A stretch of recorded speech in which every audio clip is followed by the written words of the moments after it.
Okay, मैं परमेश्वर को धन्यवाद देता हूँ इस अवसर देने के लिए। ब्रदर फिन्नी और उनके साथ जुड़े हुए जो चर्च है और Indo church of God church और उनका जो एल्डर्स है, सबको मैं भी परमेश्वर के नाम में मैं स्वागत करता हूँ। और इस अवसर देने के लिए भी मैं आप लोगों को बहुत थैंकफुल हूँ। सो मेरे लिए भी मैं एक बार इंदौर आया, मऊ में हम लोग का एक ट्रेनिंग प्रोग्राम के लिए एक पासिंग विजिट था। तो आप लोगों के साथ इसी तरह जुड़ने में भी मैं भी बहुत खुश हूँ। सो आज का मनन के लिए जब मैं प्रेयर कर रहा था, जो बातें प्रभु मेरे दिल में डाला है उसको मैं आप लोगों के साथ शेयर करना चाहूंगा। मेरा इसी में ही आप लोगों को स्लाइड भी मैं दिखाऊंगा। सो आज मैं हु इज योर मास्टर, आपका प्रभु कौन है, आपका स्वामी कौन है, इस टॉपिक पे कुछ बातें मैं आप लोगों को शेयर करूंगा। मैं आशा करता हूं कि जो टाइम हम लोग स्पेंड करेंगे वो हम सबके लिए एक आशीष का काम रहेगा। कोई भी मेरे लिए ये भाग को पढ़ सकते हैं, मरकुस 1 अध्याय 21 पद से लेके 28 पद तक।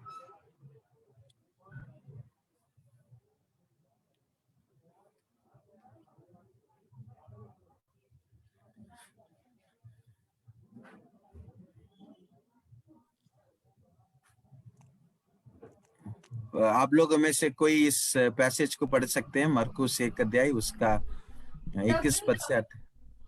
तब वे कफरनहूम में आए और वह तुरंत सब्त के दिन आराधनालय में जाकर उपदेश करने लगा, और लोग उसके उपदेश से चकित हुए, क्योंकि वह उन्हें शास्त्रियों के समान नहीं परंतु अधिकारी के समान उपदेश देता था। उसी समय उनके आराधनालय में एक मनुष्य था जिसमें एक अशुद्ध आत्मा थी। उसने चिल्लाकर कहा, हे यीशु नासरी, हमें तुमसे क्या काम? क्या तू हमें नष्ट करने आया है? मैं तुझे जानता हूँ तू कौन है, परमेश्वर का पवित्र जन। यीशु ने उसे डांट कर कहा, चुप रह और उसमें से निकल जा। तब अशुद्ध आत्मा उसको मरोड़कर और बड़े शब्द से चिल्लाकर उसमें से निकल गई।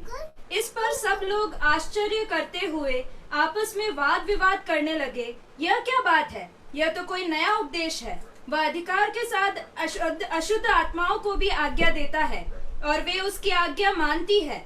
और उसका नाम तुरंत गलील के आसपास के सारे प्रदेश में फैल गया।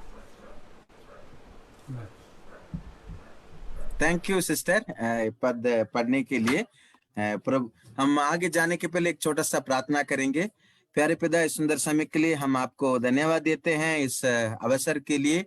प्रभु, जो बातें हम आज आप वचन से आप हमें याद दिलाना चाहते हैं प्रभु, उसको हम अपने जीवन में लागू करने वाले हो सके और आपका नाम को महिमा देने वाला हो सके।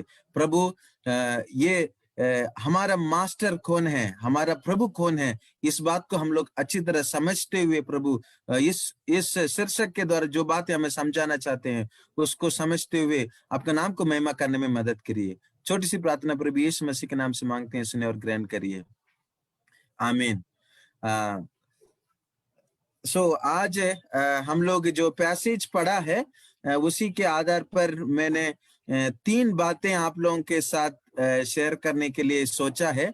सबसे पहले freed man and his first master. ये जो अशुद्ध आत्मा ग्रसित व्यक्ति को मैंने अशुद्ध आत्मा ग्रसित व्यक्ति के तरह नहीं देखना चाह रहा हूं। मैं उसको मुक्त व्यक्ति, एक व्यक्ति जो मुक्ति पाया है प्रभु के द्वारा, मुक्त आत्मी और उसके पहले प्रभु, और दूसरा जो द न्यू मास्टर, नए प्रभु, और तीसरा इस नए प्रभु के बारे में बताना। ये 3 बातों को लेके मैं कुछ बातें आप लोगों को शेयर करूंगा।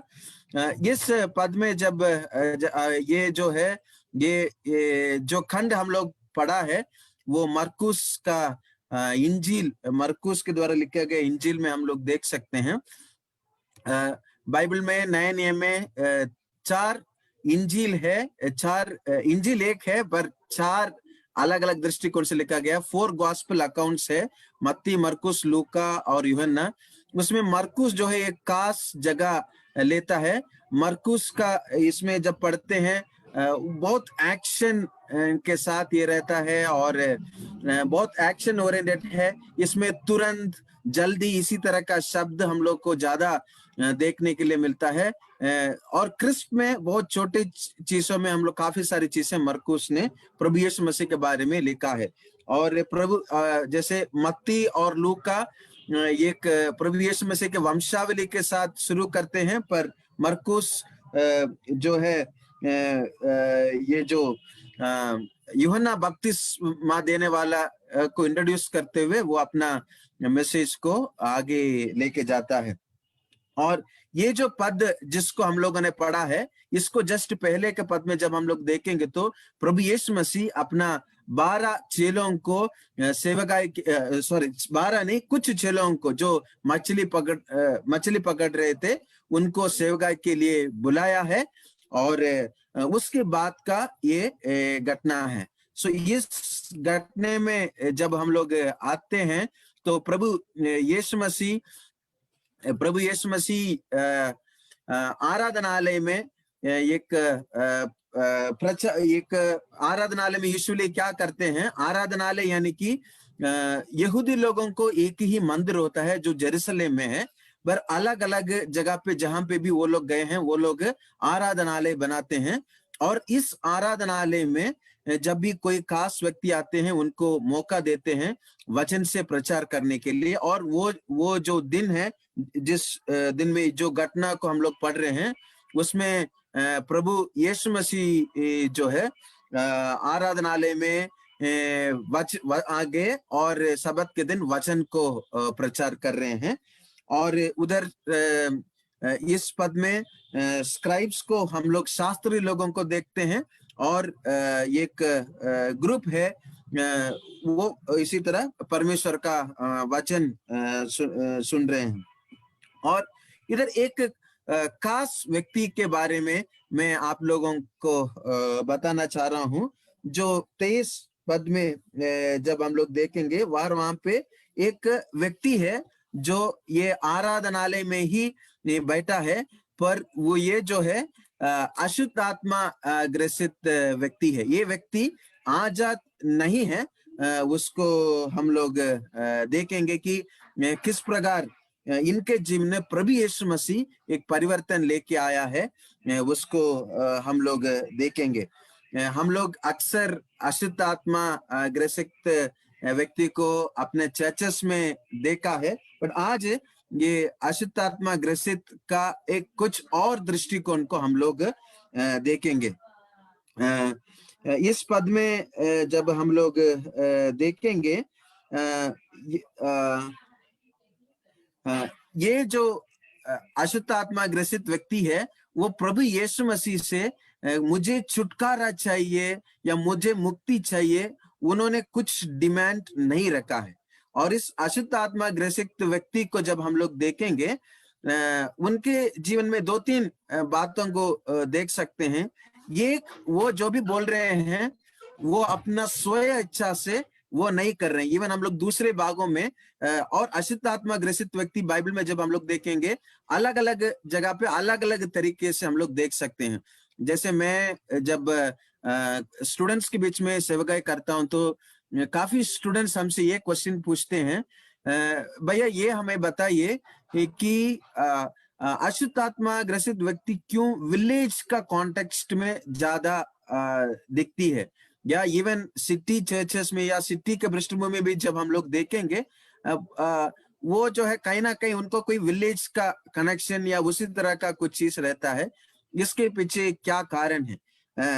और तो उनको मैं एक चीज बताता हूँ, 2 प्रकार का अशुद्ध आत्मा ग्रसित व्यक्ति को हम लोग देख सकते हैं।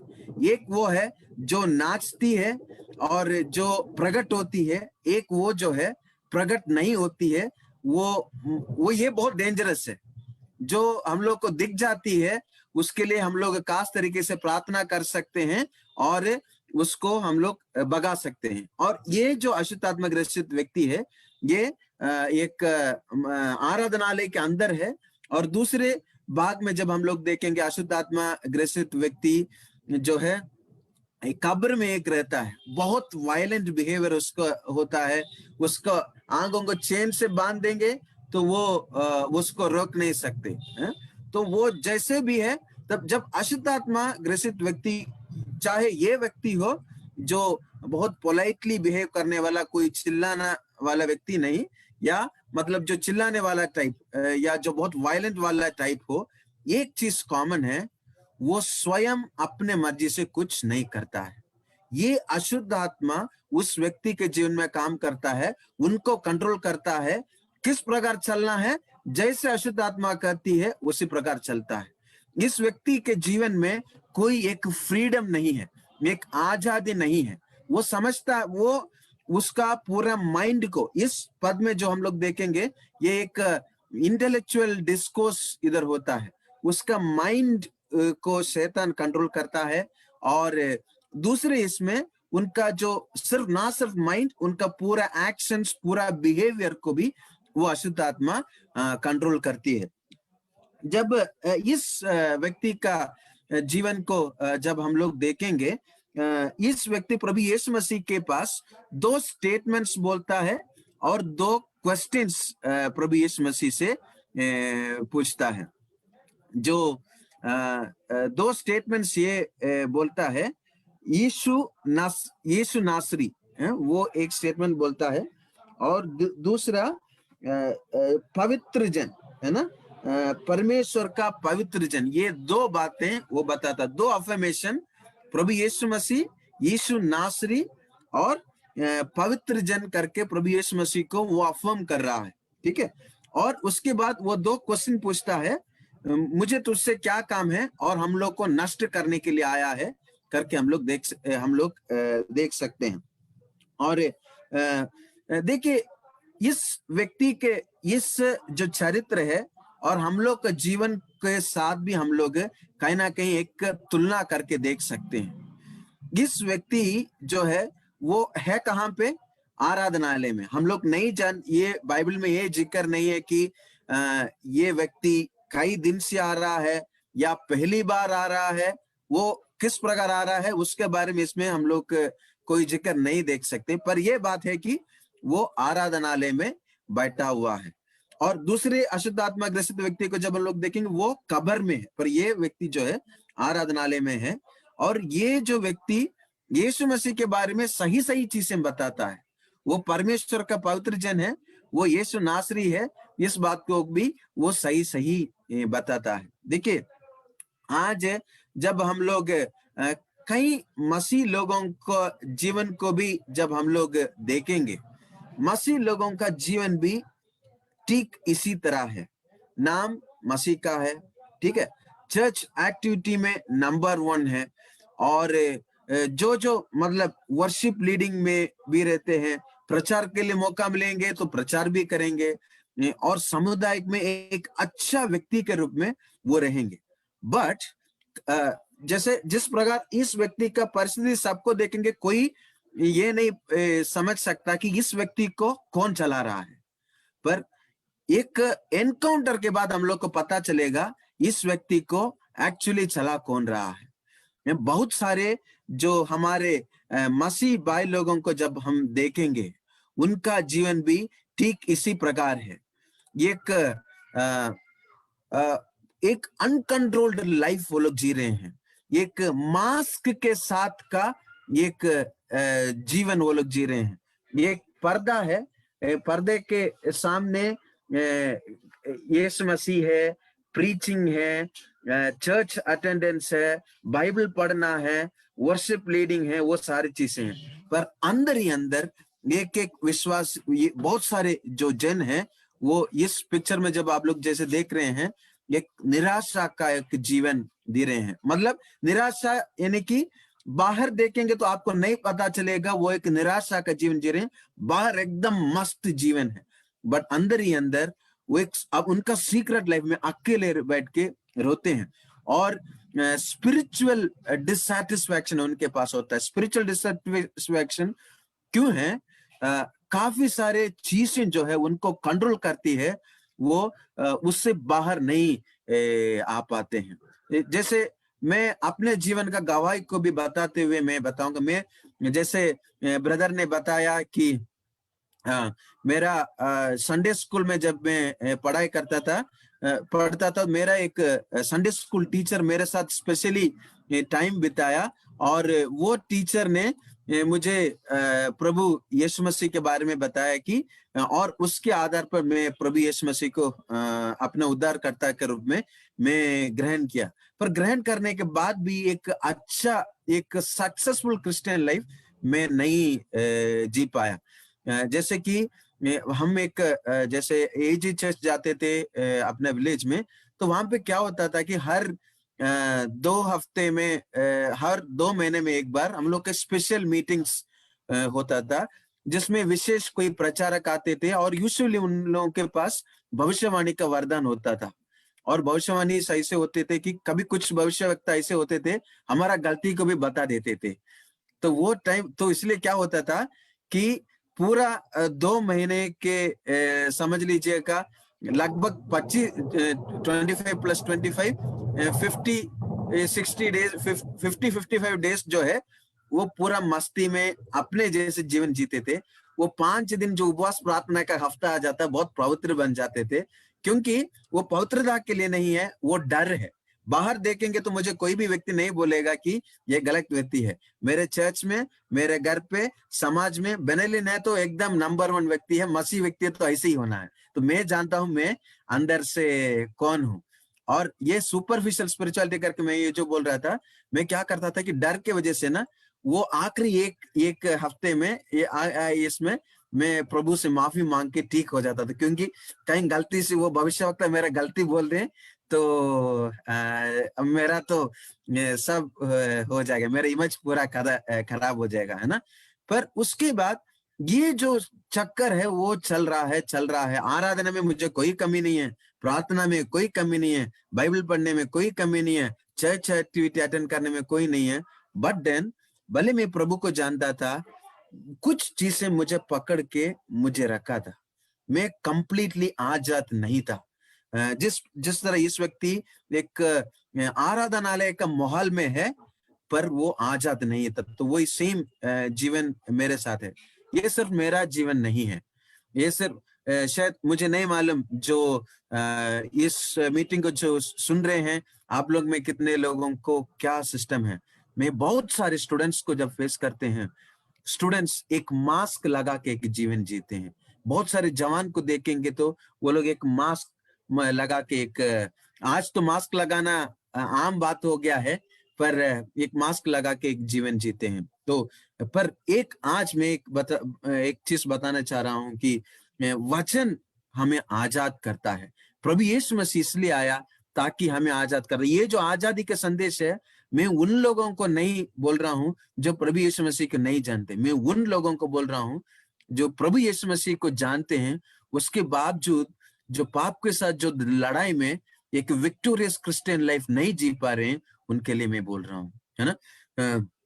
और जब हम लोग यहोशू का किताब को जब हम लोग देखेंगे, वो किताब ही पूरा एक विक्टरी का एक है, और उसमें एक ही इसके बारे में, हम एक ही फेल्योर के बारे में देखते हैं। यदि मैं एक आइडियल लाइफ को देखूं, जिस तरह यहोशू के बुक में एक विक्टोरियस क्रिश्चियन लाइफ को देखते हैं, वैसे ही देखते हैं। पर बहुत दिक्कत की बात यह है कि हम उसी तरह का एक लाइफ को हम लोग नहीं जी पाते। तो इस व्यक्ति के साथ प्रॉब्लम क्या है? इस व्यक्ति के पास एक मालिक है, इस व्यक्ति के अंदर अशुद्ध आत्मा है, उस अशुद्ध आत्मा उसको कंट्रोल कर रही है। हमें कैसे ये अशुद्ध आत्मा कंट्रोल करती है? हमारे दिमाग को वो कैप्चर कर लेता है। 1-2 पाप जो जब मैं प्रार्थना कर रहा था, जो मेरे दिन में प्रभु ने डाला है, उस बातों को मैं शेयर करूंगा। एक फिल्थी हैलुसिनेशन यानी कि गलत सोच विचार, है ना। इंग्लिश में ये कहते हैं garbage in is equal to garbage out. हम लोग भले परमेश्वर के साथ टच में रहते हैं, हम लोग जो क्रिश्चियन माहौल में रहने की वजह से इतना गंदी चीजों में हम लोग जाते नहीं है, पर हमारा दिमाग में क्या चल रहा है इसको कोई क्रॉस वैलिडेट नहीं कर सकते। हम खुद जानते हैं, मैं ही जानता हूं मेरे दिमाग में क्या चल रहा है ना। तो जैसे कि मैं कुछ आज ही एक आर्टिकल पढ़ रहा था, वो एक आर्टिकल है, वो एक मशीन कुछ साइंटिस्ट ने बनाया जिसमें आर्टिफिशियल इंटेलिजेंस के द्वारा हमारे दिल में, हमारे दिमाग में जो चल रहा है वो मशीन के थ्रू सब लिख करके दे देंगे। तो कोई एक व्यक्ति मतलब आप लोगों से कोई फॉरवर्ड आ सकते हैं जो इस एक हफ्ते आपके ऊपर मुझे एक्सपेरिमेंट करना है, आपके दिमाग में क्या चल रहा है। कोई वॉलंटियर करेंगे? कोई वॉलंटियर नहीं करना चाहेंगे, मैं भी नहीं करना चाहूंगा, है ना। तो हम लोग का माइंड का जो विचार है वो बहुत डिफरेंट है। फिल्दी हैलुसिनेशन, ये हमें परमेश्वर से बहुत दूर लेके जाएगा। हम लोग जब लाइटेंगे, हम लोग का जब हम लोग अकेले रहते हैं, क्या सोच हमारे दिमाग को भरता है ना। जो चीजें हम लोग का जब फ्रस्ट्रेशन होता है, हम लोग के दिमाग को क्या चीज चला रहा है। जब हम लोग, इसलिए परमेश्वर के वचन में जब हम लोग देखेंगे हर दिन हम अपने आप को परमेश्वर के नए तरीके से अपने आप को अर्पण करना है, हमारा माइंड को रिन्यू करना है परमेश्वर का वचन से। सो फिल्थी हैलुसिनेशन एक चीज है। आप लोग सोच सकते हैं आपका सोच क्या है, आपका सोच परमेश्वर के हिसाब से है, आपको सोच को कौन कंट्रोल कर रहा है। क्योंकि एक व्यक्ति को इसी तरह दुष्ट आत्मा सोच को कंट्रोल कर सकता है। कुछ लोगों को जो है शायद अशुद्ध आत्मा इसी तरह सोच को शायद कंट्रोल नहीं कर रहा होगा, पर कुछ ईश्वर वो लोग बना के रखते होंगे, उस ईश्वर उनको कंट्रोल करता है। ईश्वर क्या क्या है? कुछ लोगों के लिए वो स्टडीज हो सकता है, कुछ लोगों के लिए वो मिनिस्ट्री ही हो सकता है ना, और कुछ लोगों को उनका टैलेंट्स हो सकता है, कुछ लोगों को वो पैसा हो सकता है। गॉड क्या है?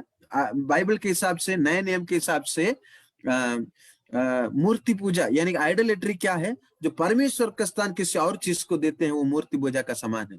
जब और परमेश्वर का वचन कहता है एक मनुष्य दो स्वामी का सेवा नहीं कर सकता।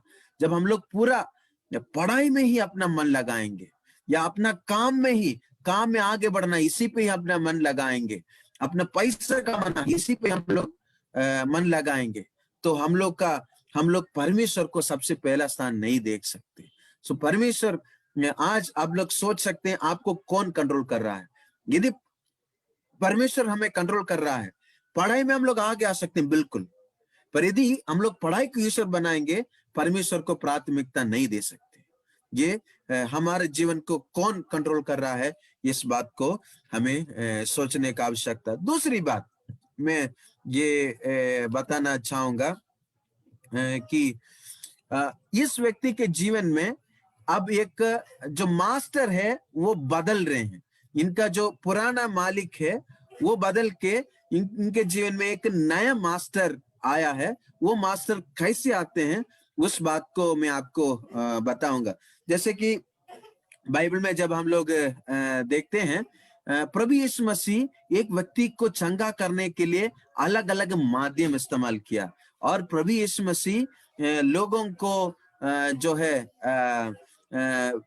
जो अशुद्ध आत्मा से ग्रसित व्यक्ति है उनको भी छुड़ाने के लिए अलग अलग मेथोडोलॉजी इस्तेमाल किया। पर इस पद में जो मेथोडोलॉजी है वो बहुत खास है। इसमें ना प्रभु यीशु मसीह उनको छुआ, ना प्रभु यीशु मसीह और कुछ लंबा प्रार्थना किया, और ये अशुद्ध आत्मा निकली कब, और कुछ विशेष प्रार्थना कुछ नहीं हुआ।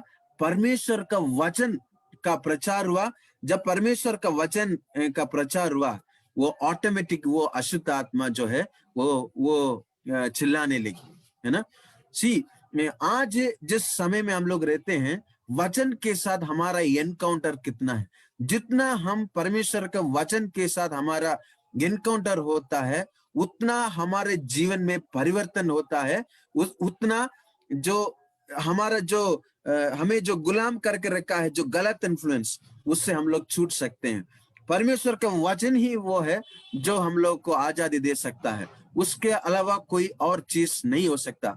आज स्पेशली पेंटिकॉस्टल चर्चेस का यूथ के लिए मैं बोल रहा हूँ, है ना। यदि सिर्फ इनके लिए, सबके लिए एप्लीकेबल है। 1 घंटे का वर्शिप कॉन्सेप्ट है या 4 घंटे का वर्शिप कॉन्सेप्ट है, इतना पूरा भीड़ आ जाएगी। यदि परमेश्वर का वचन पढ़ना है या उपवास प्रार्थना करना है, लोग नहीं आएंगे, है ना।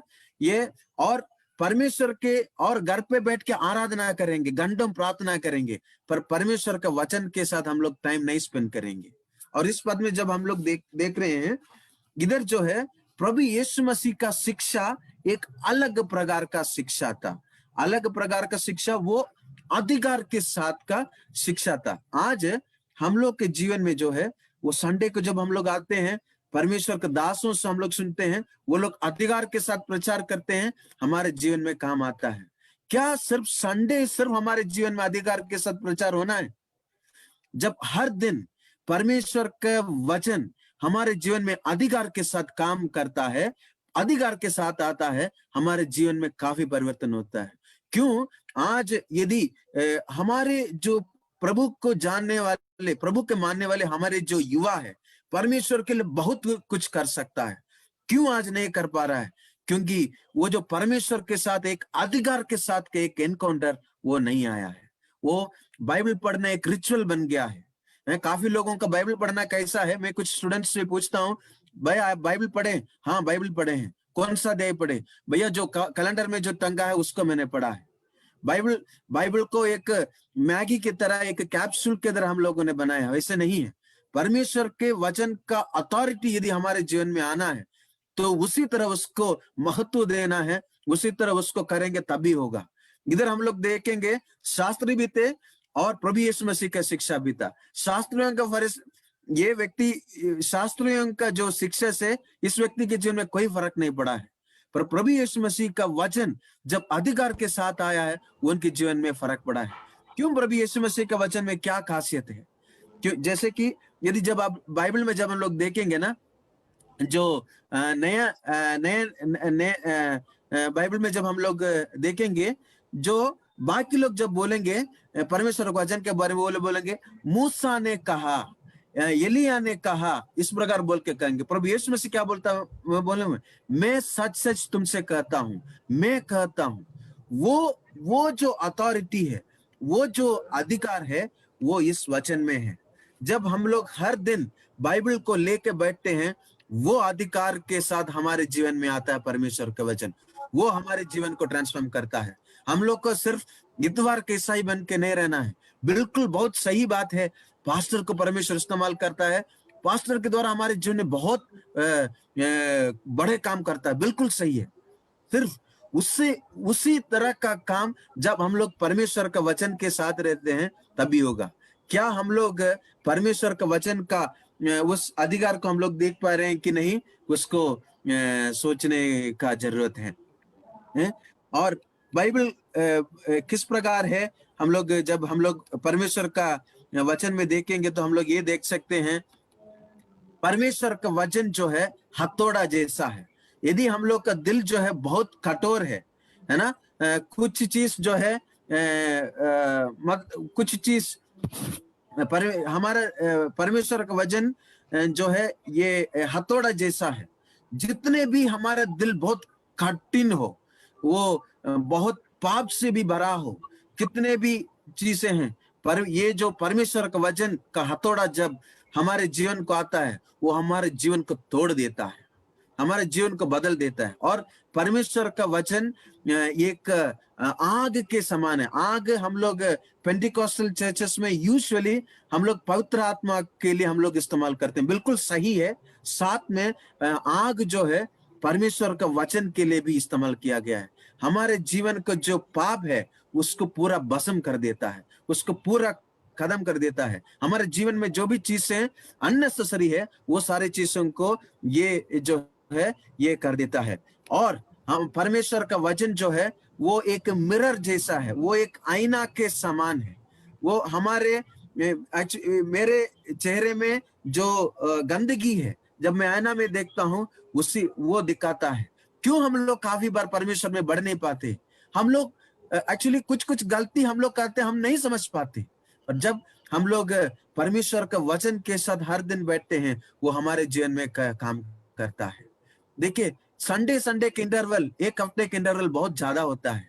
हर दिन जब हम लोग परमेश्वर के वचन के साथ देखते हैं, वो हमारे जीवन में बहुत बड़ा काम करता है। और जब हम लोग सिर्फ इतना ही नहीं, जब हम प्रभु यीशु मसीह के साथ एनकाउंटर उनका वचन के साथ होता है, हमारे जीवन में जो पुराना मालिक चला जाता है, परमेश्वर हमारे जीवन को चलाता है। परमेश्वर का वचन के द्वारा प्रभु यीशु मसीह हमारे जीवन को चलाता है ना। पवित्र आत्मा हमें चलाता है। अब जब ये अब इसमें 28 पद में जब हम लोग देखेंगे तो इसमें ये देख सकते हैं, प्रभु यीशु मसीह के बारे में जो सच्चाई है वो पूरे गलील में फैल गई करके हम लोग देख सकते हैं। भले इस अध्याय में हम लोग सुसमाचार सुनाना है उसके बारे में बहुत स्पष्ट तरीके से नहीं लिखा है, पर इसके जस्ट पहले ये भाग में जब हम लोग देखेंगे, प्रभु यीशु मसीह उन मछुआरों को बुला के बोल रहा है, तुम्हें मैं मनुष्यों को पकड़ने वाले बनाऊंगा, है ना। तो आज और ये जो मनुष्य, ये जो सुसमाचार जब हम लोग को एक हम लोग का जो आजादी प्रभु दे देता है ना, जो पुराने जो भी गंदे आदतों से, जो ईविल स्पिरिट का जो अटैक्स, ईविल स्पिरिट का कब्जे से प्रभु हमें आजाद कर देता है, तो हम लोग को एक नया मालिक मिल जाता है। प्रभु यीशु मसीह में हम लोग को एक नया मालिक मिल जाता है। जब प्रभु यीशु मसीह हमें नया मालिक मिल जाता है, उस नया मालिक के बारे में हमें लोगों को बताना भी जरूरी है। जैसे भैया ने प्रार्थना, ये बहुत अच्छा वर्शिप में भी इसी बात को लेके उन्होंने लीड किया, और प्रार्थना के टाइम में भी कितना जरूरत है हमें इस दुनिया को प्रभु यीशु मसीह के बारे में उसको बताया।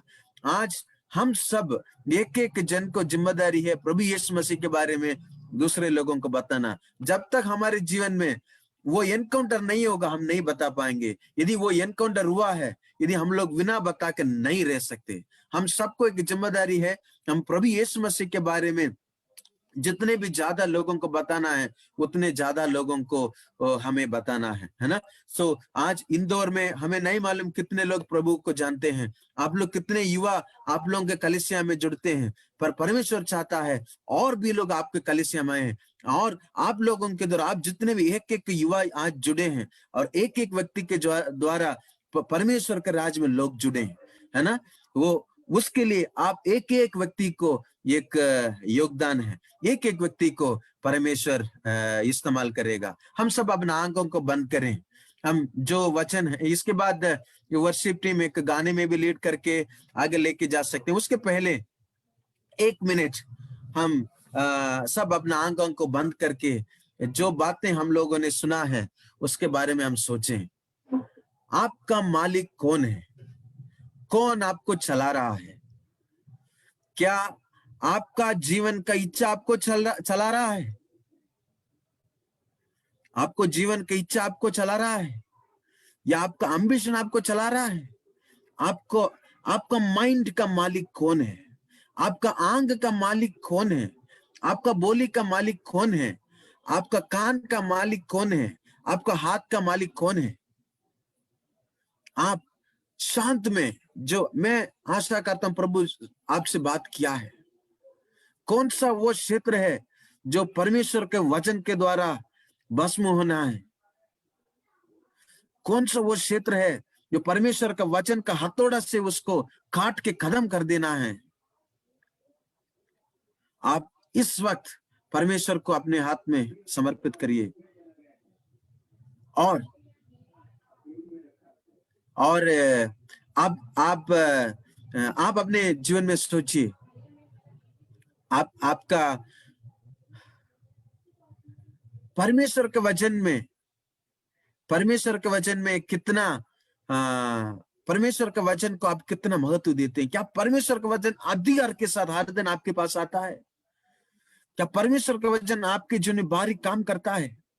क्या पवित्र आत्मा परमेश्वर के वचन के द्वारा चलाए गए एक जीवन आप जी पा रहे हैं? यदि प्रभु यीशु मसीह आपका मालिक है, क्या आप उस मालिक के बारे में दूसरे लोगों को बता पा रहे हैं?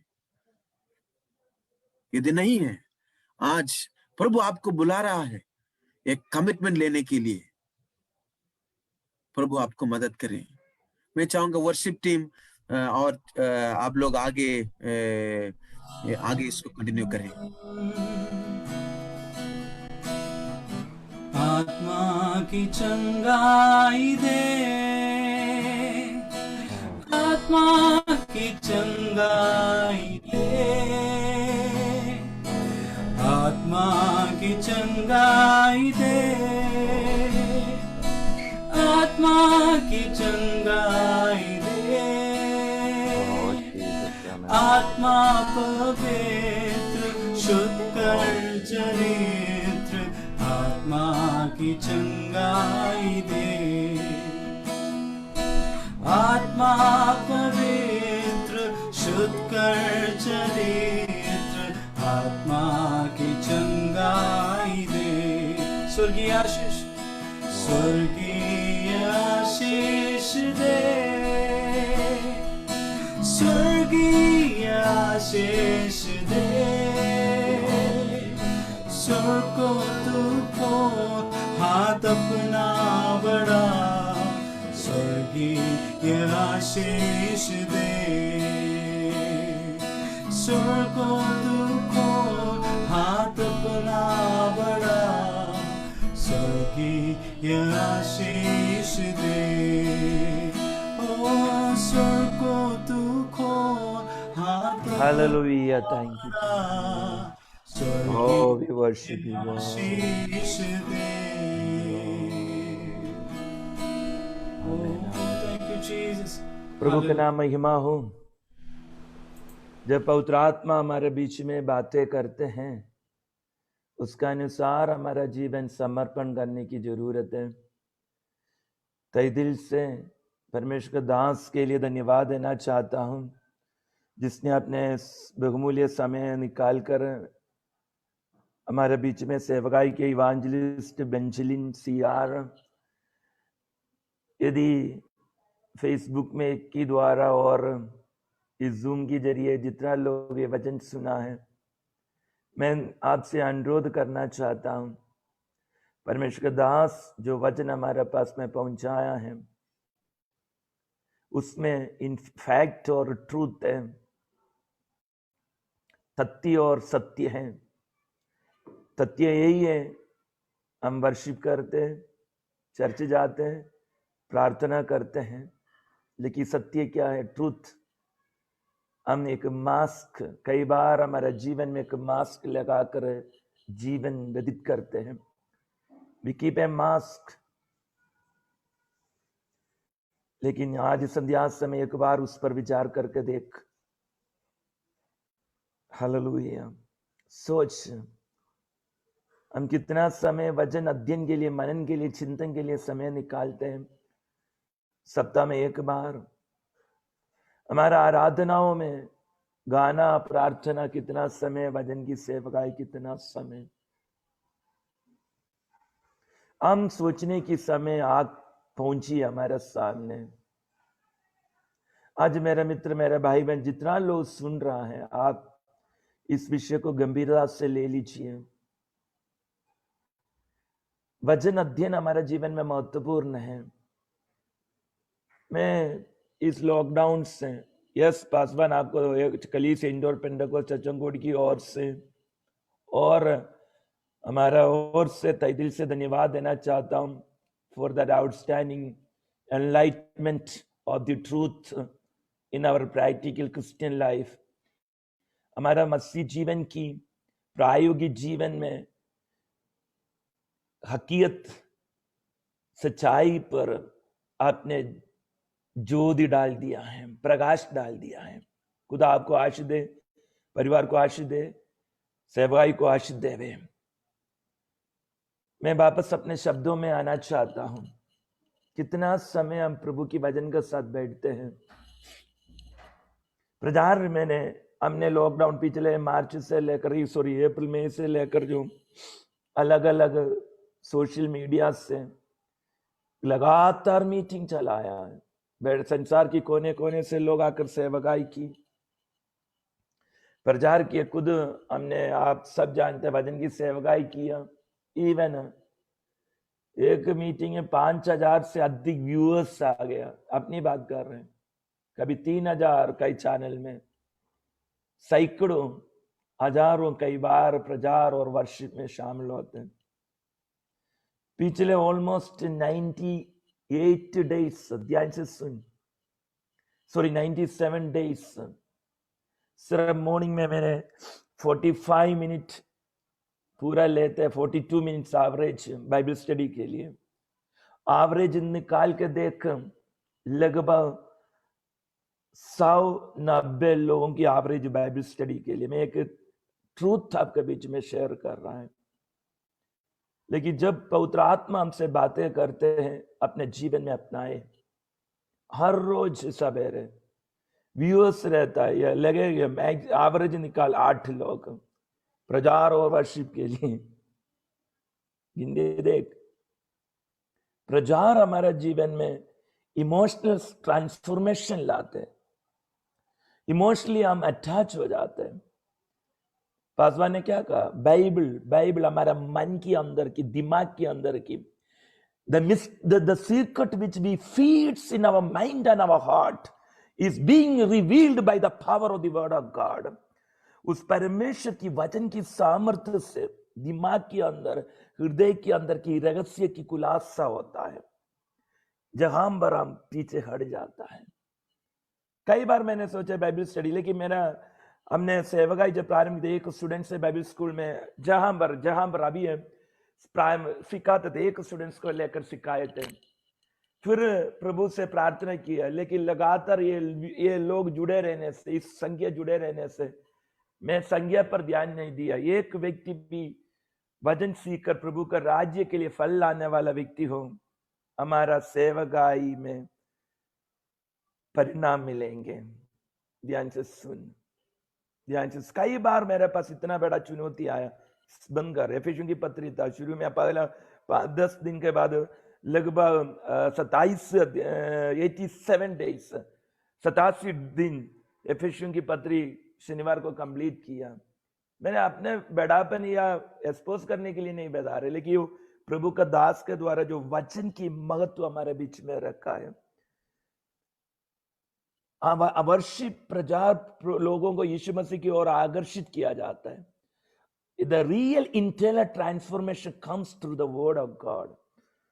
Day-to-day meditation, day-to-day walking with God, with word of God. परमेश्वर की वचन के साथ प्रतिदिन चलने से हमारा जीवन में, मसीह जीवन में मजबूत होकर प्रभु के राज्य के लिए योग्य व्यक्ति बन जाते हैं। आमीन, हालेलुया। एक बार सीमित लोग हैं, आप जानते, हम जानते, हमारा चर्च का रेगुलर स्टूडेंट्स यंगस्टर्स से शामिल होने से ये पेज दोनों भर जाते हैं। मतलब कितना सारे लोग होते हैं। It shows what importance they give for the, for the presence of God. What kind of importance, किस प्रकार की महत्व देता है।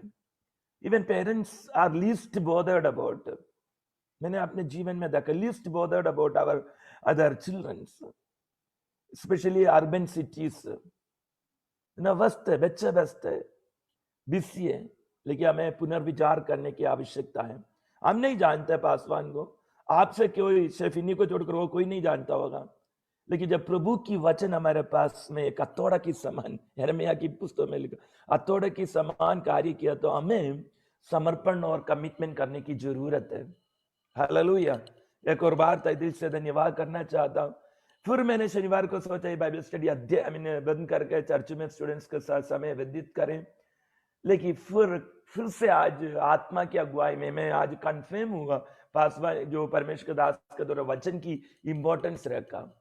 सो खुदा की दया है, अनुग्रह। तो कल दूसरा सेकंड पीटर पर डिजीज या स्टडीज करने जा रहा है सवेरे 8 बजे से। मैं नहीं किसी को रिक्वेस्ट नहीं करता, किसी से बोलता नहीं है आप जुड़ जाओ ना, ये दबाव से नहीं, ये कम सोए इच्छा से, कमिटमेंट से होना जरूरी है। एपिसल्स, सेकंड पीटर इंपॉर्टेंट है। सो एक और बार हर जवानों के लिए मैं प्रोत्साहित करना चाहता हूँ, सिर्फ सुनने वाला ना हो, हमें ग्रहण कर उसका अनुसार चलने वाला हो। हम प्रार्थना करें। अनुग्रहकारी दयालु परमेश्वर, तेरा दास और उनका परिवार, उनका सेवकाई के लिए धन्यवाद। प्रभु हम एक दूसरों को न जानते, लेकिन प्रभु यीशु मसीह तेरा निमित्त, तेरा कारण हम मसीह में एक होकर अलग अलग जगह से तेरे उपस्थिति में आकर तेरा वचन की सेवकाई करने में और आराधना करने में हमें सगायद की हम धन्यवाद करते खुदावंद। उनके जीवन में हर बातों में उन्नति और बरकत होने पाए और आत्मा को जीतने में, मोल्ड करने में, रिक्रिएट करने में उन्हें सगायद कर, पुनर्निर्माण करने में सगायद कर। अभिषेक के लिए धन्यवाद करते हैं, आराधना अगुवाई करने में उन्हें सगायद किया। प्रभु तेरा नाम महिमा हो। लीड के फिनी के लिए धन्यवाद करते हैं प्रभु। हमारे साथ जुड़े हुए एक एक व्यक्तियों के लिए धन्यवाद करते हैं। इस सर्विस के माध्यम से कई जवानों के जीवन में पुनर्निर्माण होने पाए, विश्वास में स्थिर रहने पाए, यीशु मसीह के लिए जीने वाला व्यक्ति बनने पाए। प्रभु एक दिखावटी के जीवन नहीं, सत्य पर चलकर तेरा नाम महिमा करने में सगायद कर। आदर में आपको देते यीशु मसीह के नाम से मांगता, सुनो, कबूल कर। आमेन, आमेन, आमेन। May God bless you. Thank you for Abhishek. Thank you, परमेश्वर दास के लिए धन्यवाद। May God bless you. May God bless your ministry. Thank you.